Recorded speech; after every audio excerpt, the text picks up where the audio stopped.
I want to put a Z in front of that number so it doesn't mix it up with the other cars, but I'm pretty sure this is close to accurate. Had a car made 13 passes by itself, and it was a fast car. Mr. Ray, he made 13 passes from what I'm seeing. Could be 14. Ray Schmelik, did you make 14 passes, bud? Yeah, you can't get out of that shit all the time, Ray.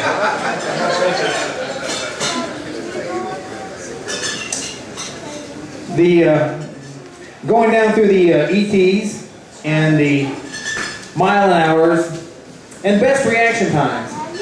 In drag racing, reaction time is everything. It is key to the race. If you've got a great light, you don't have to have the fastest car. If the other guy's slow on the tree, you may have him beat on the far end of the track. So reaction time is real important. And that's one of the things that I really like to keep track of. Had some good reaction times. This year's best reaction time, and for those of you who don't know what a reaction time is, the reaction time is when the last light comes on and you leave. It times that time from the light comes on and you break the beam. That's called your reaction time. On our track, a .500 light is a perfect light. We had a driver, had a 572 light, which is in a foot brake car, would put you in the money most of the nights down here, because the car's probably going to be pretty consistent because this one's an automatic. Also happened to be a convertible, 1993 convertible, Ms. Jean Hale. Where you at, Jeannie? Come up here.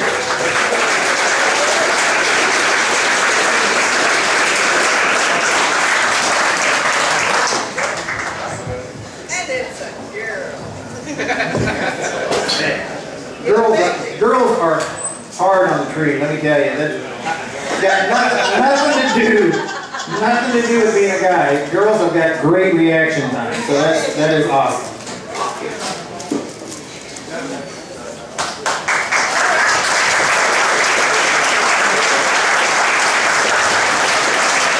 Gene's out of Oklahoma City. Did you win you went several rounds in the bracket race a couple years ago, didn't you? Second, that's right. You got second place with her car last year. So she's a veteran race car driver. Didn't have enough people. Everybody kind of bailed out. Last year it was too dadgum hot to anybody race. Everybody this year kind of bailed out.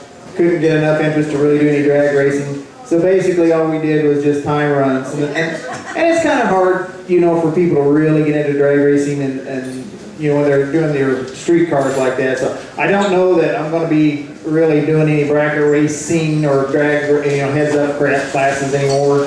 Just simply because I can usually get 2 or 3 people interested in it, but 2 or 3 people are not really a drag race. I like to have at least 8 to go out and kind of, run. So, but I still like to go out to the track and make some good time runs and go out there and play and just see how fast we can get your cars.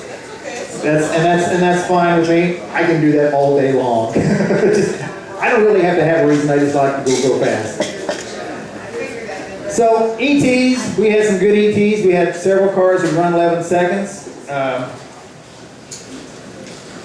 was kind of bouncing down through here real quick. I had one car that, like I said, Ray made a lot of passes. I'm telling you, and they were fast passes. Ray actually made a pass with a passenger going 12s. That was a 12:21 with a passenger, and they said don't go past 300 feet. And Ray said, "Yeah, oh yeah, I'm old. I forgot about that." Thanks for I'm your buddy, Ray. I'm looking out for you. Ray did have the second fastest mile an hour. He went 125 miles an hour in the quarter mile. The fastest car this year. Fastest car, very nice car. This guy needed some help. He was killing me. I'm in the tower and I'm watching this guy go down the track and he blasts off down there and from the tower you can see things that nobody else can see. I can see things like brake lights and I can see moving the car around. I can see how much it drifts off the line and sometimes when I see that kind of stuff I'll go find somebody. I'll say, you're lining the car up wrong. It's leaving hard. It's lifting the tires. It's doing this. You need to shift sooner. You need to shift slower. Don't heat your tires up, heat your tires up, you know, things like that.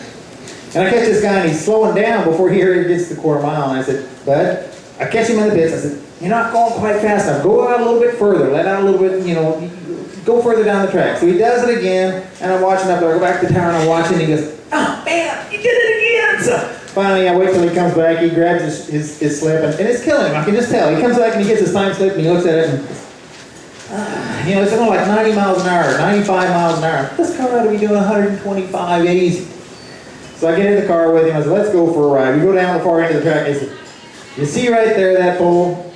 Don't let out till you get to that pole. Well, heck, that's a long ways down there. I've been letting out way back here. I said, I know, you're killing me. So this guy happened to have the fastest mile an hour after I showed him where the end of the track was at. Mr. Warren Klein with a 2009 GTR out of Wiley, Texas. Where you at, Warren?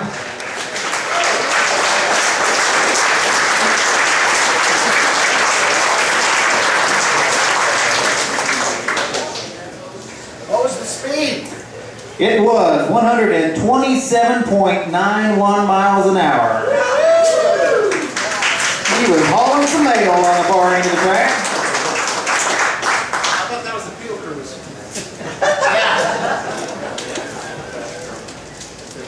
Yeah, that's kind of heavy. He'll get these up. You get away from the straight lines, the GTRs really shine, don't they? Now wait a minute just a second, bud. After I showed him where the end of the track was, he also was able to find the quickest ET of the night, which was 11:03:02. 11:03 out of the GTR.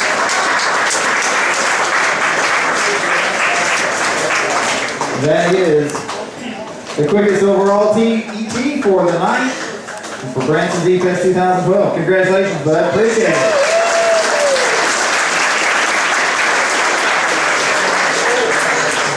I know in my heart there's a 10-second run in that car. He was going faster than that coming off of the steel ferry. Yes.